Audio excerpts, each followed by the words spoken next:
Assalamualaikum warahmatullahi wabarakatuh. Di sini kami akan mempresentasikan mengenai materi manajemen biaya perencanaan laba, analisis biaya volume laba. Dengan kelompok yang beranggotakan, yang pertama Alivia Ganesha Anggraini, yang kedua saya sendiri, yang ketiga Tika Panjawiyati. Langsung aja ke materinya. Materi yang pertama yaitu mengenai analisis biaya volume laba. Ini merupakan suatu metode untuk menganalisis bagaimana pengaruh keputusan operasi dan pemasaran terhadap laba berdasarkan pemahaman atas hubungan antara biaya variabel, biaya tetap, harga jual per unit, dan tingkat output. Analisis CVS memiliki aplikasi sebagai berikut, yaitu yang pertama, menetapkan harga jual produk dan jasa. Yang kedua, memperkenalkan produk atau jasa yang baru. Yang ketiga, menggantikan sebuah peralatan. Yang keempat, menentukan titik impas. Yang kelima, memutuskan apakah produk atau jasa tertentu seharusnya dibuat atau dibeli. Yang keenam, menentukan bauran produk baru. Yang ketujuh, melakukan analisis strategis dengan menggunakan bagaimana jika. Selanjutnya, poin yang pertama yaitu analisis CVP didasarkan model eksplisit mengenai hubungan antara tiga faktor, yaitu biaya, penjualan, dan laba, serta bagaimana perubahan dari ketiga faktor tersebut dengan cara yang dapat diprediksi ketika volume aktivitas juga berubah. Model CVP adalah, ini rumusnya yaitu laba operasi ditambah penjualan dikurangi total biaya. Nah, poin yang kedua, penjualan dan biaya bervariasi sesuai dengan volume. Penting untuk membedakan biaya variabel dengan biaya tetap yang ditunjukkan dalam bentuk rumusnya yaitu penjualan sama dengan biaya tetap ditambah biaya variabel ditambah laba operasi. Nah, poinnya yang ketiga yaitu apabila penjualan diganti dengan jumlah unit yang terjual dikalikan harga dan biaya variabel diganti dengan biaya variabel per unit dikalikan jumlah unit yang terjual, maka mode CVP yaitu rumusnya seperti di bawah ini, yaitu unit terjual dikali harga sama dengan biaya tetap ditambah unit terjual dikali biaya variabel per unit. Itu dalam kurung ya, unit terjual dikali biaya variabel per unit baru ditambah laba operasi. Atau P kali Q sama dengan F ditambah dalam kurung V kali Q ditambah N. Margin kontribusi dan laporan laba rugi kontribusi. Pemakaian konsep CVP secara efektif membutuhkan pemahaman setiap tiga konsep tambahan. Margin kontribusi, rasio margin, dan laba rugi kontribusi. Margin kontribusi dapat dinyatakan dalam unit maupun total. Margin kontribusi per unit merupakan selisih harga jual per unit dengan biaya variabel per unit, atau P kurangi V sama dengan margin kontribusi per unit. Ini mengukur kenaikan laba operasi setiap unit kenaikan penjualan. Total margin kontribusi merupakan margin kontribusi per unit dikalikan jumlah unit yang terjual. Laporan laba rugi kontribusi menempatkan fokus pada perilaku biaya yang memisahkan biaya tetap dengan biaya variabel, di mana biaya variabel dikurangkan dari penjualan agar mendapatkan total margin kontribusi. Peran strategis analisis CVP. Analisis CVP dapat membantu perusahaan melaksanakan strateginya dengan memberikan informasi mengenai bagaimana perubahan volume penjualan mempengaruhi biaya dan laba. Analisis CVP memberikan sarana untuk memprediksi implikasi pertumbuhan penjualan terhadap laba. CVP juga menunjukkan risiko peningkatan biaya tetap jika volume penjualan menurun. Analisis CVP penting untuk digunakan dalam perhitungan biaya siklus hidup maupun biaya berdasarkan target. Analisis CVP dapat juga digunakan pada tahap-tahap lebih lanjut dari siklus hidup produk untuk menentukan proses produksi yang paling hemat biaya. Analisis CVP juga berperan dalam penentuan posisi strategis. Perusahaan yang memilih strategi kepemimpinan biaya membutuhkan analisis CVP, terutama pada tahap produksi dari siklus hidup biaya. Yang selanjutnya ada analisis CVP untuk perencanaan titik impas.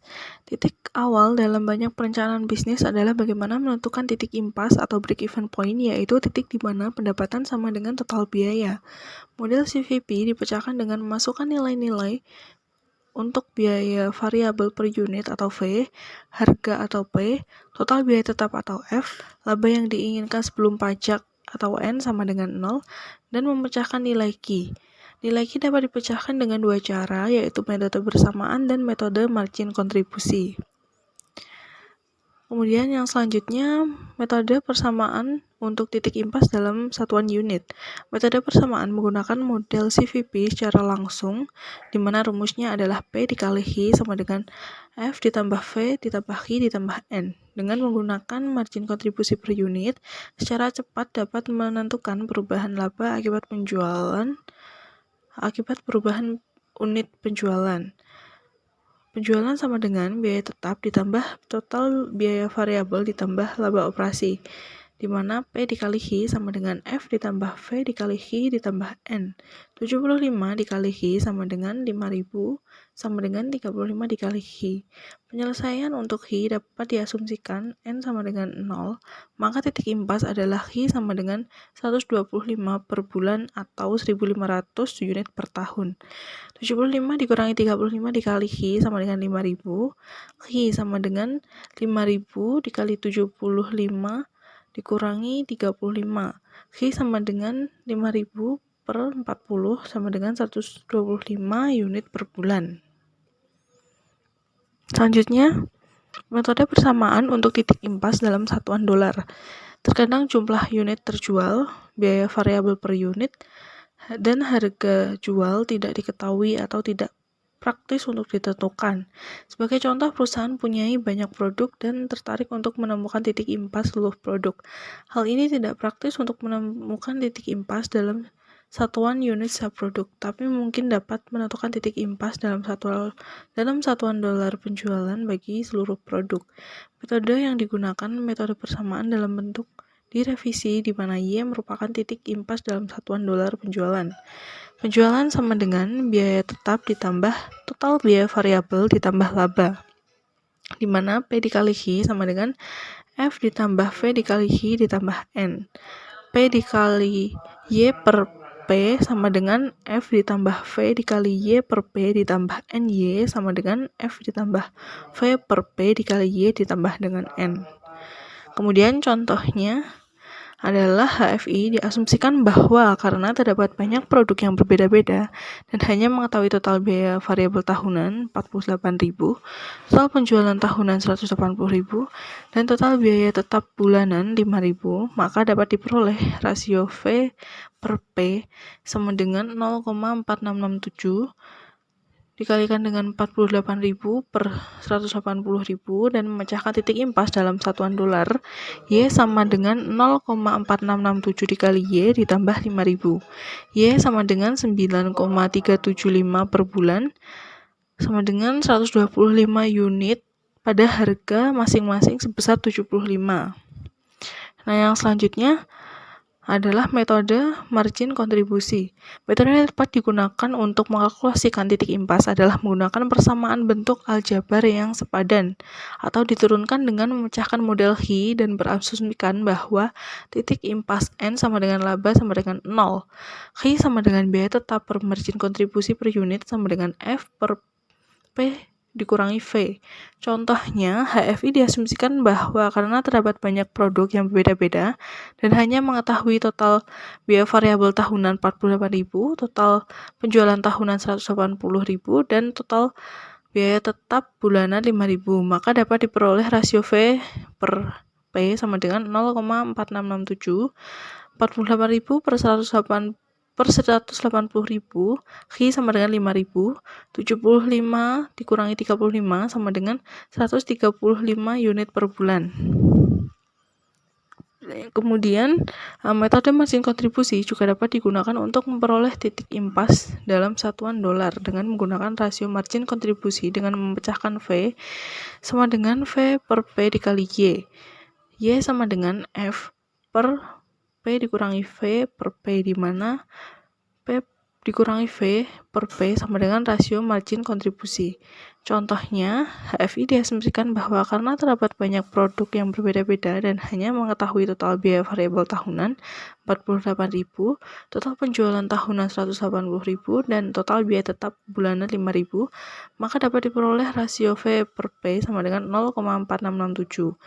48.000 per 180.000 dengan rasio margin kontribusi adalah sebesar 0,5333 sama dengan 1 dikurangi 0,4667. Y-nya adalah 5.000. 0,5333 sama dengan 9,375 per bulan. Kemudian yang selanjutnya grafik CVP. Analisis titik impas mengilustrasikan secara grafis. Pada tampilan 9.4 menunjukkan grafis CVP ditampilkan di atas grafik laba volume. Grafik CVP mengilustrasikan bagaimana tingkat pendapatan dan total biaya berubah pada berbagai tingkat volume penjualan dalam unit. Perhatikan grafik CVP bahwa tingkat penjualan yang lebih rendah dari 125 unit, garis pendapatan berada di bawah garis biaya, sehingga menghasilkan kerugian. Sebaliknya, seluruh titik di atas 125 unit menunjukkan terjadinya laba. Kemudian yang selanjutnya grafik laba volume.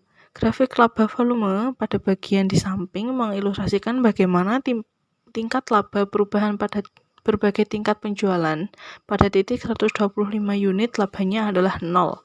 Dari laba positif muncul bahwa tingkat penjualan lebih dari 125 unit. Kemiringan garis laba volume adalah margin kontribusi per unit. Oleh karena itu, grafik laba volume dapat digunakan untuk membaca secara langsung bagaimana total margin kontribusi dan laba perubahan ketika tingkat penjualan berubah. Analisis CVP untuk perencanaan laba. Analisis CVP dapat digunakan untuk menentukan tingkat penjualan yang dibutuhkan agar mencapai tingkat laba yang diharapkan. Perencanaan pendapatan. Analisis CVP membantu manajer merencanakan pendapatan guna menentukan pendapatan yang dibutuhkan agar mencapai tingkat laba yang diharapkan. Contohnya, jika pihak manajer HFI ingin mengetahui volume penjualan yang dibutuhkan untuk mencapai laba tahunan, yaitu sebesar 48.000, maka kita masukkan biaya tetap sebesar 60.000 dan laba yang diharapkan sebesar 48.000. Solusinya dalam unit adalah I sama dengan F plus N per P min V sama dengan 60.000 ditambah dengan 48.000 per 75 min 35. Hasilnya adalah 2.700 unit per tahun. Solusinya dalam jumlah dolar penjualan adalah P kali Q sama dengan 75 kali 2.700 sama dengan 202.500 per tahun. Perencanaan biaya. Untuk keputusan perencanaan biaya, manajer mengasumsikan jumlah penjualan dan laba yang diharapkan telah diketahui, tetapi juga ingin menemukan nilai variabel atau biaya tetap yang dibutuhkan untuk mencapai laba yang diharapkan pada jumlah penjualan yang diasumsikan. Pertukaran antara biaya tetap dengan biaya variabel. Contoh pertama, atau satu mesin. Untuk memfasilitasi perhitungan biaya berdasarkan target, analisis CVP digunakan untuk menentukan pertukaran yang paling efektif dari segi biaya di antara berbagai jenis biaya. Daripada memecahkan nilai I, ada baiknya memecahkan V dengan cara sebagai berikut. I sama dengan F plus N per P min V. P min V sama dengan F plus N per I. V sama dengan P min F plus N per I. Berikut contohnya. HFI mengasumsikan penjualan per tahun sebanyak 2.700 unit. Pihak manajemen sedang mempertimbangkan pembelian mesin baru yang akan mengurangi biaya variabel, tetapi juga meningkatkan biaya tetap sebesar 2.250 per bulan. Berapakah besar penurunan biaya variabel per unit untuk mempertahankan tingkat laba saat ini dengan asumsi bahwa volume penjualan dan seluruh faktor lainnya tetap sama? Diketahui bahwa I sama dengan 2.700 unit, P sama dengan 75, sedangkan V sama dengan tidak diketahui atau sebelumnya sebesar 35. F sama dengan 5.000 plus 2.000 7.250 sama dengan 7.250 per bulan atau 87.000 per tahun. N sama dengan 48.000 per tahun. Rumusnya adalah V sama dengan P min F plus N per Q sama dengan 75 min 87.000 ditambah dengan 48.000 per 2.700, maka hasilnya adalah 25. Akibatnya, penjualan dan laba tetap tidak akan berubah karena kenaikan biaya tetap.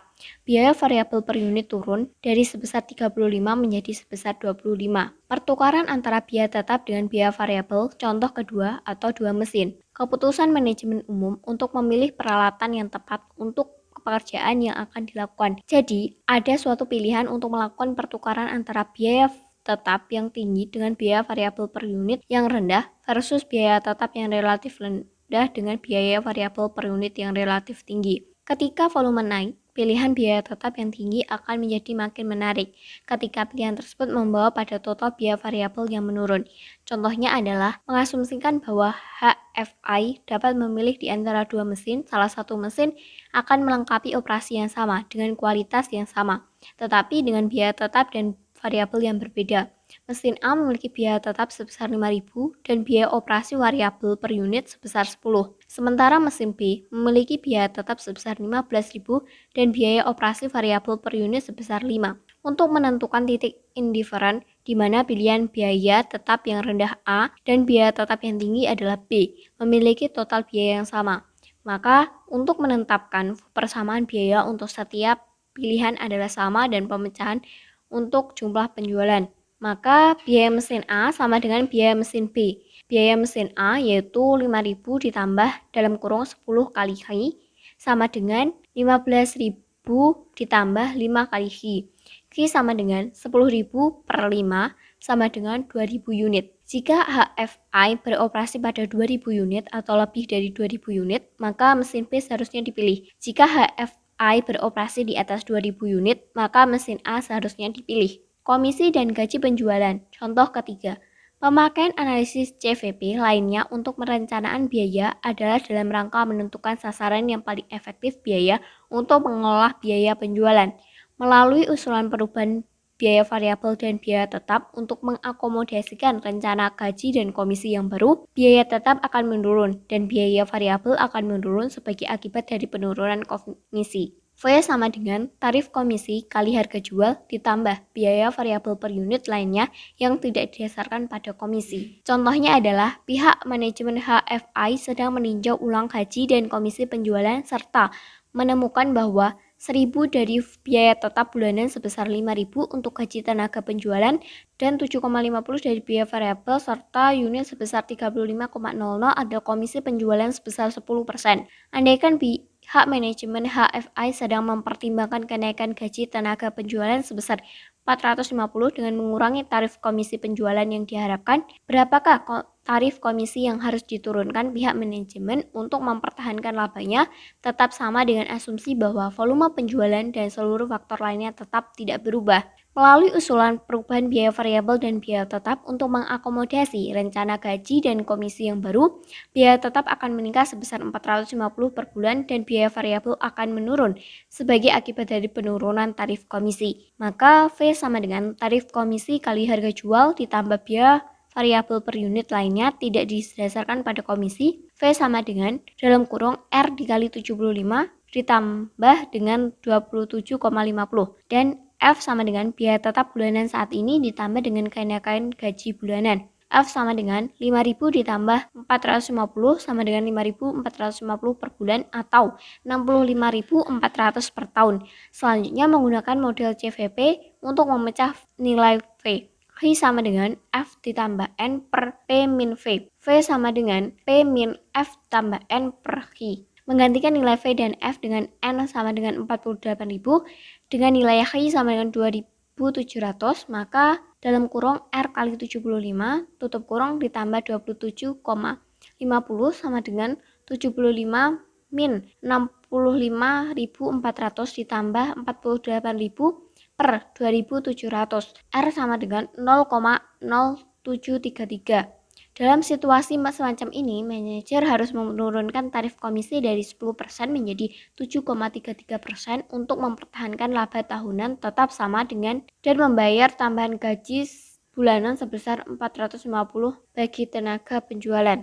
Memasukkan pajak penghasilan ke dalam analisis CVP. Keputusan manajer mengenai biaya dan harga harus memasukkan pajak penghasilan karena pajak mempengaruhi jumlah laba untuk tingkat penjualan tertentu. Maka rumusnya adalah Q sama dengan F ditambah laba setelah pajak per 1 min T per P min V. Contohnya adalah HFI jika kita asumsikan bahwa rata-rata tarif pajak penghasilan adalah sebesar 20%, maka untuk mencapai laba setelah pajak tahunan yang diharapkan sebesar 48.000. HFI harus menghasilkan laba sebelum pajak setidaknya sebesar 60.000, yaitu 48.000 per 1 min 0,2. Dengan demikian, jika pajak di perhitungan model CVP-nya adalah sebagai berikut, di mana rata-rata tarif pajaknya adalah T. Q sama dengan F ditambah laba setelah pajak per 1 min T per P min V. Atau Q sama dengan 6.000 ditambah dengan 48.000 per 1 min 0,2 per 75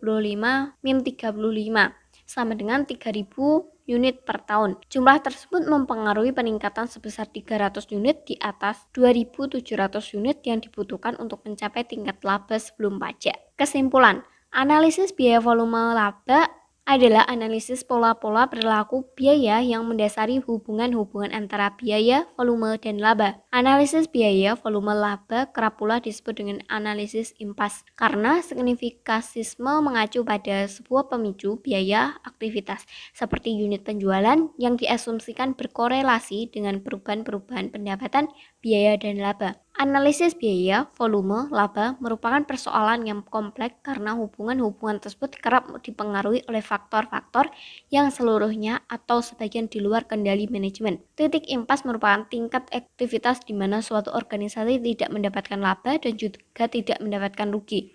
Titik impas juga dapat didefinisikan sebagai titik di mana total pendapatan sama dengan total biaya atau sebagai titik di mana total margin kontribusi sama dengan total biaya tetap. Titik impas ini selanjutnya dapat diperhitungkan dengan menggunakan metode persamaan, metode margin kontribusi, dan metode grafik, baik dalam hitungan unit, penjualan maupun penjualan dalam satuan mata uang tertentu yang digunakan dalam transaksi bisnis. Sekian dari kelompok kami, apabila ada salah kata kami mohon maaf.